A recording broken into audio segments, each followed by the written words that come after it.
오늘 소개하는 영상은 페루의 퇴역한 공군 조종사인 오스카 산타마리아가 겪은 UFO 추적 및 교전 사건에 관한 당시 긴박했던 상황에 대해서 알아보는 시간을 갖겠습니다. 2007년 11월 워싱턴 DC 내셔널 프레스 클럽에서 열린 UFO 심포지엄 행사에 공개 증언을 한 연사 중 가장 관심을 끌었던 증언자는 퇴역한 이란의 전직 공군 장교인 파르비 자파리와 페루 공군 조종사였던 오스카 산타마리아였습니다. 이란의 전투기 조종사였던 파르비 자파리는 1976년 9월 18일 밤 11시경 이란의 수도인 테헤란시 상공에 정체불명의 UFO가 출현했을 때 미확인 비행물체와의 최근접 상황에서 미사일 공격을 가하려 했으나 무기 통제 시스템이 마비되고 지상과의 무선 교신도 불통이 된 경험을 한 바 있습니다. 그리고 대령으로 예편한 페루의 오스카 산타마리아 전투기 조종사의 UFO 추적 사건은 더욱 충격적입니다. 그는 미확인 물체를 격추하라는 지시를 받고 UFO에 최근접 비행하여 식별 확인 및 교전을 시도한 장본인입니다. 이 사건은 1980년 4월 11일 아침 7시 15분경에 발생하게 됩니다.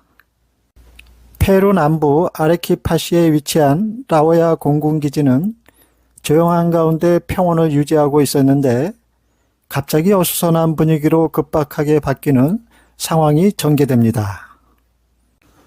왜냐하면 기지에서 5km 떨어진 곳에 풍선같이 생긴 미확인 물체가 600m 높이 공중에 떠 있었기 때문이었습니다. 당시 1800명의 병사 전원이 이 물체를 목격하게 됩니다. 그런데 그 둥근 물체는 비행금지 구역 상공인 공군기지 주변 상공으로 점점 접근해 오고 있었습니다. 기지는 이 비행물체와 교신을 시도했으나 응답이 없었고 영공을 침범한 국가안보에 위협적인 것으로 간주하여 긴급 대응책을 세우게 됩니다.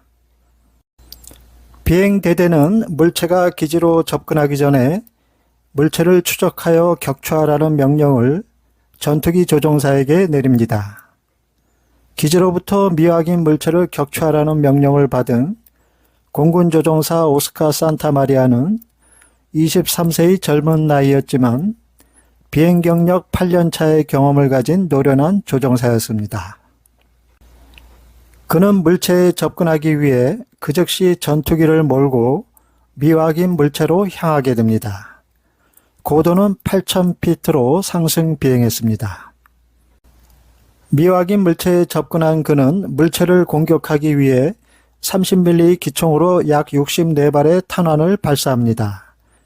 일부가 물체에 명중했지만 웬일인지 효과는 전혀 없었습니다. 그는 당시 풍선형 물체가 찢겨져 가스가 새어나올 것으로 예측했는데 아무런 타격도 받지 않은 듯 아무런 일도 벌어지지 않았습니다. 큰 총탄이 마치 풍선에 흡수되는 것처럼 전혀 손상을 입지 않았던 것입니다. 그러자 미확인 물체는 반대쪽 하늘을 향해 이동했고 전투기는 시속 950km의 속도로 이 물체에 500m까지 접근을 하게 됩니다. 그런데 UFO가 갑자기 공중에서 멈추자 전투기는 미확인 물체를 그냥 지나치게 됩니다. 다시 자세를 잡고 나서 3000피트 거리를 두고 타겟에 공격할 준비를 마치는데 이때 미확인 물체는 낌새를 알아차린 듯 수직으로 급상승하여 더 높이 올라갑니다.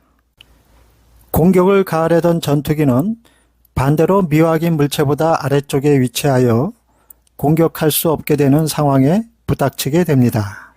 미확인 물체가 46,000피트 상공까지 상승하자 조종사는 더 높이 올라가 아래쪽으로 공격을 가하려고 속도를 내어 물체와 비슷한 고도인 63,000피트 상공을 날게 됩니다.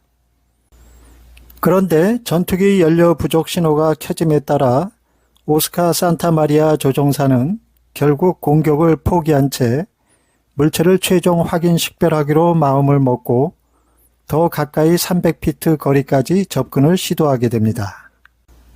그러자 그 물체의 외관이 드러났는데 마치 큰 풍선과 같아 보였으나 풍선이 아니었음을 알 수 있었습니다.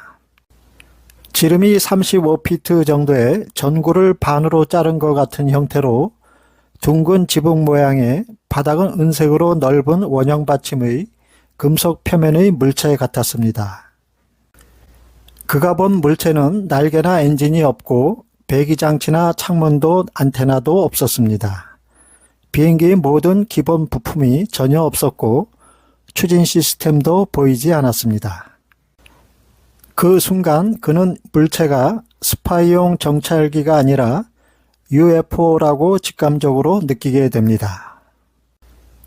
그는 나중에 회상하기를 전투기 연료 부족 경고 신호를 본 후 기지로 귀환하는 과정에서 순간적으로 자칫 UFO의 추격을 받고 공격을 당하지는 않을까 하는 생명의 위험한 상황에 처할 수도 있겠다는 것을 느낄 정도로 매우 무서웠다고 합니다. 그가 하늘에서 있었던 시간은 총 22분이었습니다. 그는 공군기지로 돌아가 관제탑에 본인이 본 것을 보고하게 됩니다. 기지로 돌아온 그는 당시 상황은 매우 무서웠고 내 생명이 위험하다고 생각했습니다. 제가 아는 한 전 세계 전투기 조종사 중 무기를 발사하여 UFO를 맞춘 유일한 사람입니다. 그 생각이 여전히 저를 전율하게 합니다. 라고 말했습니다. 그는 또 총 22분 동안 제 뇌에 선명하게 각인되었고 외계의 지적 생명체가 있다고 확신합니다. 그날 본 것은 결코 잊지 못할 것입니다. 라고 말했습니다. 그날 UFO는 기지 상공에서 약 2시간 동안 머물렀고 기지에 있던 전원 모두가 이 물체를 목격했습니다. 지상에서 목격한 사람들의 증언에서도 모두가 풍선 모양의 둥근 금속 물체처럼 보였다고 말했습니다. 당시 이 물체는 육안 관측은 되었으나 레이더에는 포착되지 않았습니다. 센터는 국내에서 일어난 사건으로 1980년 3월 31일 밤 팀 스피리트 가상훈련 기간 중 두 분의 베테랑 공군 조종사가 UFO와 최근접 조우한 케이스를 조사한 적이 있습니다. 해당 UFO 추적 조우 사건은 두 대의 팬텀 전투기에 네 분의 정예 조종사가 편대를 이루어 대형 원반형 UFO를 추적하여 식별한 조우 케이스입니다.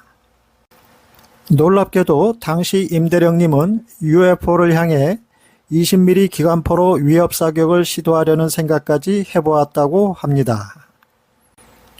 그런데 후방석에서 말하기를 공격을 시도할 경우 대단히 위험한 상황에 들어갈 수 있어 전투기가 사라지는 일이 일어날 수도 있다고 극구 반대하여 취소했다는 충격적인 증언이 있었습니다.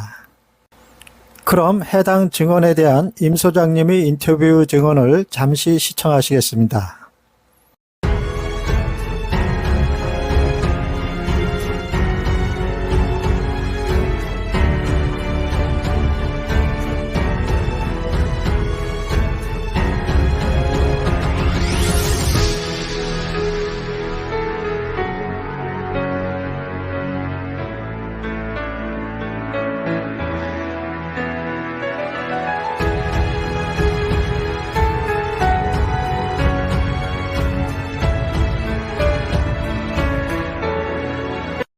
소장님께서는 그때 당시 그 추격하는 과정에서 어떤 팬텀기의 어떤 이상이라든가 그런 어떤 열파라든가 그런 어떤 뭐 계기 이상 같은 건 없었습니까? 그건 없었어요.